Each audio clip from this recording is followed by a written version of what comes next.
Today's episode covers a restored EV icon, a tense autonomous tech fallout, a new plug-in entrant from Nissan, a spy glimpse at a high-performance electric SUV, and a breakthrough Chinese solid-state EV promising a 620-mile range. Welcome back to Autonews Daily. I'm Leah Morgan. Let's dive into today's headlines. First up, the GM EV1 is back on the road, restored and declared road legal. That car matters more than ever because it represents the very earliest mainstream attempt at an electric passenger vehicle, and seeing one return to legal driving condition is a reminder of how far the industry has come. This restoration opens conversations about preservation, safety upgrades, and how older EVs can be adapted to meet modern regulations without losing their historical significance. For collectors and historians, a road-legal EV1 is a striking milestone. The original EV1 program was small in production but large in cultural impact, and a restored example that meets today's road standards raises questions about how to maintain legacy electric cars. Owners and restorers must balance authenticity with contemporary safety and emissions frameworks, and this example shows that preservation and compliance can coexist. From an industry perspective, it also provides a direct line to examine early battery design, packaging choices, and the user experience that helped shape the modern EV era. There are broader implications for aftermarket services and certification for older electrified vehicles. As more classic cars become electrified or maintain original electric drivetrains, regulators, insurers, and specialist shops will need clearer pathways to approve conversions or restorations. That means potential growth in a niche but important sector, firms specializing in retrofitting, battery refurbishment, and legal compliance. The EV1's return to the road is a symbol, yes, but it could also be a catalyst for practical frameworks that keep historic electrified vehicles active and safe on today's streets.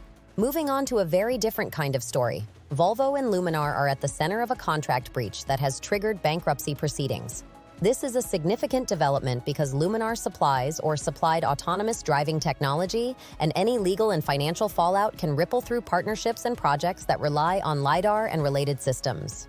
The situation underscores how fragile partnerships can be when technical integration, contractual obligations, and cash flow pressures collide. The immediate consequence is uncertainty for programs that expected Luminar's technology to be part of Volvo's autonomous or driver assistance stacks. Autonomous systems are built on tight integration between hardware, software, and vehicle platforms. When one partner becomes entangled in legal or financial distress, development timelines can slip and costs can rise. For an automaker, that means contingency planning, sourcing alternative suppliers, revising software strategies, or scaling back functionality until a stable partner is secured. In the longer term, this episode could change how auto manufacturers structure deals for critical autonomy components. Expect more rigorous performance milestones, clearer contingency clauses, and perhaps a diversification of suppliers for LiDAR, radar, and cameras. Investors and other suppliers will watch closely because continued innovation in autonomy depends not only on technical advancements, but also on stable industrial partnerships and resilient supply chains. Next story. Nissan has unveiled the 2026 Rogue as a plug-in hybrid, marking a notable move in a model that has been a strong seller in its segment. The introduction of a PHEV variant signals Nissan's strategy to blend familiar combustion powertrains with significant electric range capabilities, appealing to buyers who want lower city emissions and the flexibility of extended range on longer trips. For consumers, a Rogue PHEV promises an easy entry point to electrification without the full dependence on charging infrastructure. From a market perspective, the 2026 Rogue PHEV will compete in a crowded crossover space where manufacturers are offering hybrids, plug-in hybrids, and full battery electric models. Nissan's challenge will be to deliver compelling electric-only range, competitive pricing, and efficiency advantages while maintaining the practicality and value that Rogue buyers expect. If it balances those elements, the PHEV could sway traditional SUV shoppers toward partial electrification, accelerating the broader adoption curve. The introduction also reflects a transitional phase in OEM strategy. Not every buyer or market is ready for full battery electric vehicles, so PHEVs serve as a pragmatic bridge.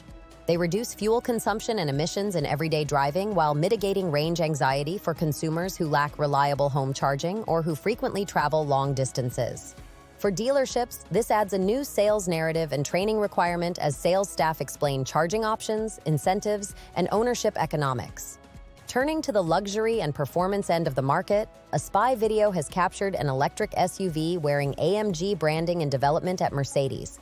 High-performance electric SUVs are becoming a core frontier for prestige brands, and an AMG-badged EV SUV hints at fierce competition to combine electrification with the performance cues buyers expect from AMG. Such models are as much about brand image and driving dynamics as they are about range and efficiency. The spy footage suggests Mercedes is continuing to translate its performance heritage into an electric context, working on suspension tuning, powertrain calibration, and aerodynamic packaging that align with AMG expectations. For buyers, that means the same appetite for rapid acceleration and engaging handling, married to the smooth, instant torque delivery of electric motors. For Mercedes, success will depend on delivering that AMG character while managing battery cooling, weight distribution, and thermal performance under high loads. This development also plays into a wider trend. Luxury automakers are investing heavily in bespoke electric platforms and performance sub-brands to differentiate their EV lineups. Customers paying a premium want a distinctive product experience, and performance SUVs are a lucrative way to capture market share. Expect more reveal teasers, prototype sightings, and engineering narratives in the months ahead as brands jockey for position in the high-performance EV market. Please like and subscribe. It helps us keep bringing the news for you. Finally, the most talked-about item today comes from China. A new electric vehicle platform that pairs with a solid-state battery pack claiming an estimated 620-mile range. Solid-state batteries have been discussed for years as a potential game-changer because they replace the liquid electrolyte with a solid one, which can offer higher energy density, faster charging, and safety advantages. A claim of 620 miles is eye-catching because it shifts the range conversation from incremental gains to a transformative leap that could reshape buyer expectations and charging infrastructure needs. If manufacturers can deliver solid-state technology at scale, the consequences are wide-ranging. Longer real-world range reduces reliance on fast chargers for frequent long trips and could change how automakers size batteries across segments, potentially lowering vehicle weight or cost while maintaining range.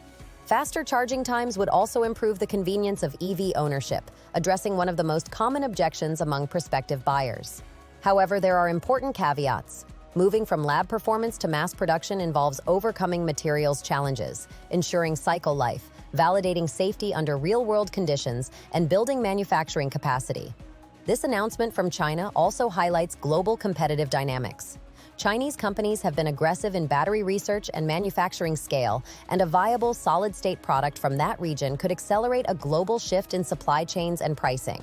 Automakers elsewhere will need to decide whether to adopt third-party solid-state suppliers, invest in their own development, or pursue alternative chemistries that offer incremental improvements.